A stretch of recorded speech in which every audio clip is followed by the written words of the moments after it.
ഇപ്പം ഞാൻ 30ഓളം കൊല്ലങ്ങളായുള്ള ഈ ഫൈബ്രോയിഡ് തന്നെ ട്രീറ്റ് ചെയ്യുന്നത്. അപ്പോൾ ഈ 30 കൊല്ലത്തിനിടയ്ക്ക് കണ്ടമാനം മെത്തേഡ്സ് വന്നു, അത് പോവുകയും ചെയ്തിട്ടുണ്ട്. നമ്മളിപ്പോൾ ഇത്രയും നാളായി ചെയ്യുന്നത്, നമുക്ക് ഇതുവരെയും ഒരു ഫെയിലറായിട്ട് ഫൈബ്രോയിഡ് ചെയ്യാൻ ലാപ്രോസ്കോപ്പി ഫെയിലറായിട്ട് ഓപ്പൺ ചെയ്യേണ്ട ഒരു സിറ്റുവേഷൻ ഇപ്പം വരുന്നില്ലേ. ഇപ്പം നമ്മൾ 160 ഫൈബ്രോയിഡ് വരെയൊക്കെ ആഫ്രിക്കയിലൊക്കെ ചെല്ലുമ്പോൾ റിമൂവ് ചെയ്തിട്ടുണ്ട് ഒരു യൂട്രസിൽ നിന്ന് ലാപ്രോസ്കോപ്പി വഴി.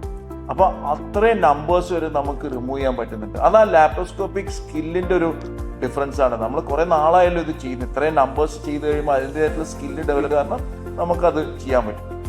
നമ്മളുടെ സിറ്റുവേഷനിൽ എന്താ സംഭവിക്കുന്നത് വെച്ചാൽ, നമ്മളിപ്പോൾ ഇത് കുറേ 10-30 കൊല്ലങ്ങളായി ഇത് തന്നെ ചെയ്യുന്നത്. അത് മാത്രമല്ല, സൺറൈസിൽ നമുക്കിത് സ്റ്റാൻഡർഡൈസ്ഡ് ആയി. നമ്മൾ യൂസ് ചെയ്യുന്ന ഓരോ മൂവ്മെന്റ്സും, ഇപ്പൊ നീ ആണെങ്കിൽ തന്നെ ചെയ്യുന്ന ഓരോ മൂവ്മെന്റ്സും അത് വളരെ സ്റ്റാൻഡർഡൈസ്ഡ് ആയിട്ട് നമ്മൾ കുറേ കേസുകൾ ചെയ്ത് കുറെ കൊല്ലങ്ങൾ ഈ കാര്യം തന്നെ ചെയ്ത് വളരെ സ്റ്റാൻഡർഡൈസ്ഡ് ആയിട്ടുള്ള മൂവ്മെന്റ്സ് ആണ്. ഈവൻ നമ്മൾക്ക് ഇപ്പൊ ഏകദേശം ഒരു 20-25 കൊല്ലത്തെ ഫോളോ അപ്പ് ഇല്ലേ പേഷ്യൻസ്. അപ്പൊ അത്രയും ഫോളോ അപ്പ് ഉള്ളപ്പോഴും പേഷ്യൻസിന് യാതൊരു ഡിഫിക്കൽട്ടീസും നമുക്ക് ഇതുവരെയും കണ്ടിട്ടില്ല അങ്ങനെ.